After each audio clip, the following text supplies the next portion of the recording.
बिस्मिल्लाहिर्रहमानिर्रहीम अस्सलाम वालेकुम। Food talkies and study talkies में आप सबको वेलकम। आज का जो टॉपिक है वो है कंप्यूटर्स से रिलेटेड है, जो कि सेकंड ईयर की बुक है, federal board, all of the board. और उसका जो टॉपिक है वो हमारा header files and reserve words का है, जो कि यूनिट नंबर 3 में है। पेपर्स बहुत करीब हैं, इंपॉर्टेंट टॉपिक्स का पता नहीं है, और इम्पॉर्टेंट टॉपिक्स जो मैं आपको बता रही हूँ वो तो बहुत ही ज़्यादा इम्पॉर्टेंट है। उन इम्पॉर्टेंट टॉपिक्स की तरफ बढ़ने से पहले मैं आपको ये बताती चलूँ कि जो बाकी उनको भी देखना बहुत ज़रूरी है, एक दफ़ा उनको भी रीड आउट करना बहुत ज़रूरी है, क्योंकि बोर्ड में कहीं से भी पेपर बनकर आ सकता है। तो सब चीज़ें बहुत ही ज़्यादा ज़रूरी होती हैं, लेकिन जो मोस्ट इम्पॉर्टेंट टॉपिक है वो इसमें ये हेडर फाइल का है, जो कि शॉर्ट क्वेश्चंस में आ सकता है। और चैप्टर नंबर 3 जो है और उससे रिलेटेड जितने भी टॉपिक्स हैं वो इसलिए भी बहुत इम्पॉर्टेंट हैं याद करना, क्योंकि जो अगला चैप्टर 4th है और 5th चैप्टर ये उसकी बेस है। अगर ये 3rd चैप्टर हमें पता होगा देन हम 4th और 5th भी स्टार्ट कर सकते हैं। तो स्टार्ट करते हैं header file and reserve words. बाकी जो इंट्रोडक्शन है ये आप पढ़ सकते हैं, बहुत आसान सा है, बहुत बेसिक चीज़ें इसमें लिखी हुई हैं। तो जो मोस्ट इम्पॉर्टेंट चीज़ है, टाइम वेस्ट किए बगैर इसकी तरफ बढ़ते हैं। अच्छा, हेडर फाइल की तरफ बढ़ते हैं।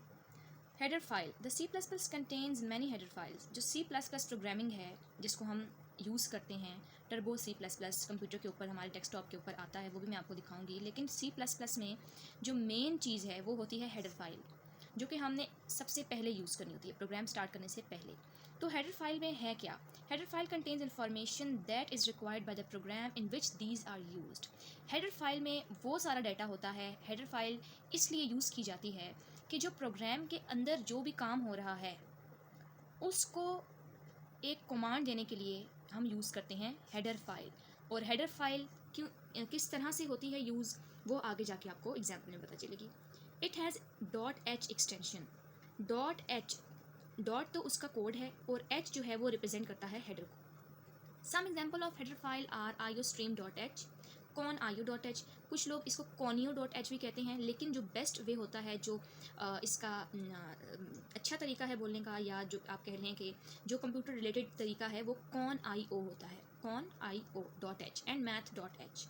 जो इसकी एग्जांपल्स हैं, जिस तरह एग्जांपल्स का मतलब ये नहीं कि हम ये इसकी एग्जांपल्स हैं, इसको हम इस तरह यूज़ करते हैं। ये वो चीज़ें हैं, ये वो हेडर फाइल इन्होंने दी हुई हैं जो वाकई यूज़ होती हैं प्रोग्राम्स में। और आगे जाके आपको पता होगा, आपने पेपर्स करीब हैं, आप लोगों ने स्टडी तो की होगी बुक्स की, तो आपको पता होगा कि यही चीज़ें जो है यूज़ की जाती हैं, यही हेडर फाइल यूज़ की जाती हैं। तो iostream.h, conio.h and math.h are the very common examples of header file. These files are include in the standard library of C++ compiler. अब C++ जो हमारा प्रोग्राम हम जिस तरह उसमें यूज़ करेंगे, उसमें हम ये हेडर फाइल यूज़ करते हैं .h एक्सटेंशन के साथ। हमने या तो iostream लगानी है, या हमने conio लगानी है, या हमने math.h लगानी है, लेकिन लगाएंगे .h से पहले। .h से पहले ही वो एक्सटेंशन लगेगी। लेकिन हमें ये भी पता होना चाहिए कि ये कब हमने यूज़ करनी है, वो हम आगे जाके पढ़ेंगे। Preprocessor directives is used to include a header file at the beginning of program. Preprocessor directive is not a normal program instruction to be executed by the CPU. It is a code for the compiler to include a header file. Main बात जो आप लोगों को पता होनी बहुत ज़रूरी है, क्योंकि ये ऑब्जेक्टिव में भी आ सकता है। मोस्टली 3rd चैप्टर में से बहुत ही कम आएंगे शॉर्ट एंड लॉन्ग, क्योंकि ये जो चीज़ें इसमें बयान की गई हैं, जो बताई गई हैं 3rd चैप्टर की, वो इंट्रोडक्शन है, वो बेस है किसकी, 4th चैप्टर की। तो 4th चैप्टर की प्रोग्राम बहुत इंपॉर्टेंट हैं। उन प्रोग्राम्स का जो सामान है, उन प्रोग्राम का जो कंटेंट है, उनकी जो लाइंस हैं, वो ये लाइन क्या है, वो लाइन क्या है, नीचे वाली लाइन क्या है, उनके लिए जो है ये सब कुछ बताया हुआ है कि वो जो लाइन है या वो जो लफ्ज़ लिखा हुआ है वो क्या है। उन सबसे पहले हमने 3rd चैप्टर बहुत ज़रूरी है कि हम इसे पक्का करें, इसको हम तैयार करें।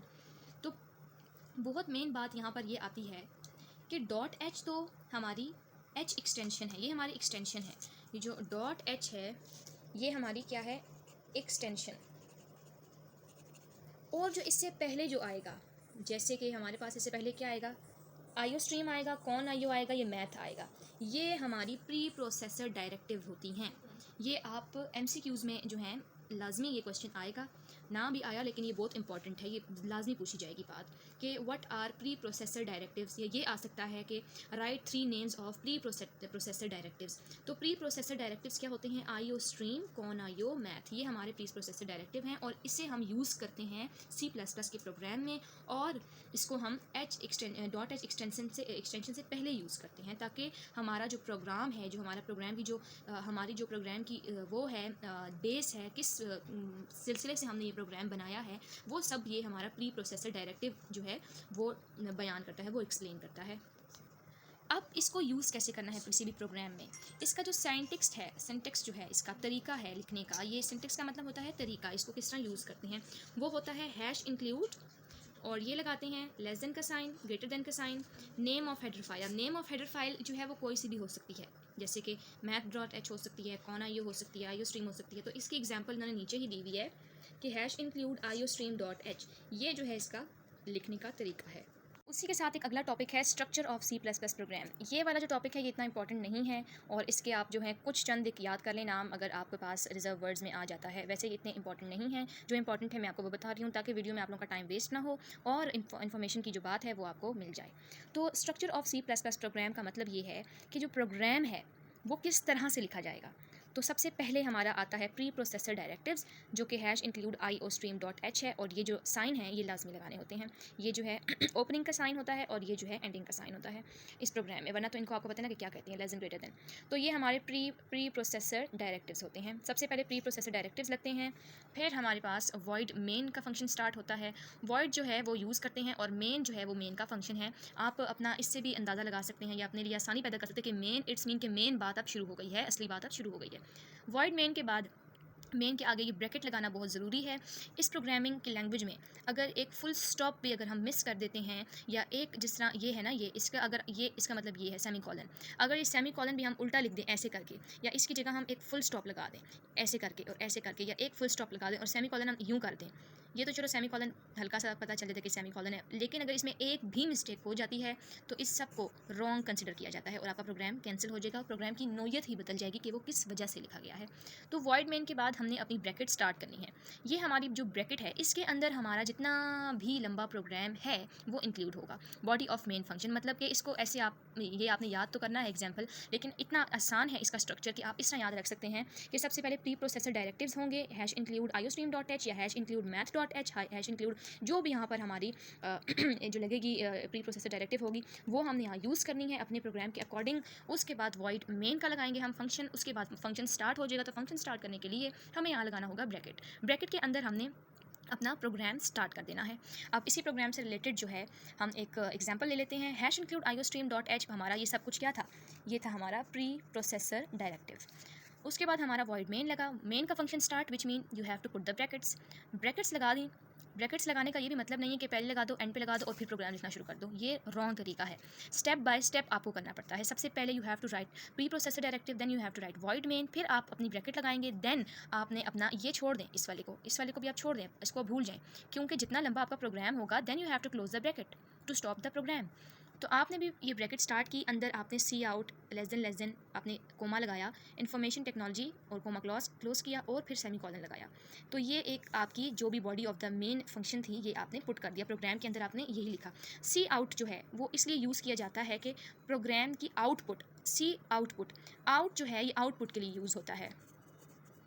जो प्रोग्राम के बाहर हमें आउटपुट नज़र आता है, सारा प्रोग्राम डालने के बाद जो आउटपुट नज़र आता है वो इसलिए नज़र आता है क्योंकि हमने पहले से प्रोग्राम के अंदर सी आउट की कमांड दी होती है, विच मीन्स के कंप्यूटर को हम एक ऑर्डर देते हैं कि सी आउट जो है वो आउटपुट के लिए यूज़ होता है।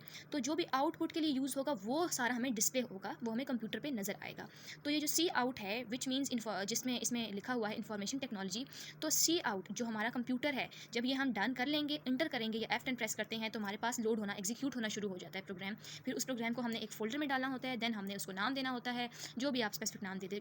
उसके बाद आप इंटर करते हैं तो फिर आपके पास प्रोग्राम के आउटपुट में सबसे पहला यही नज़र आएगा, इन्फॉर्मेशन टेक्नोलॉजी, क्योंकि ये हमने इसको कमांड दी है सी आउट के थ्रू। तो यहाँ तक जो है आप का जो स्ट्रक्चर है वो भी अभी स्टार्टिंग का स्ट्रक्चर वो C+ प्रोग्रामिंग का है।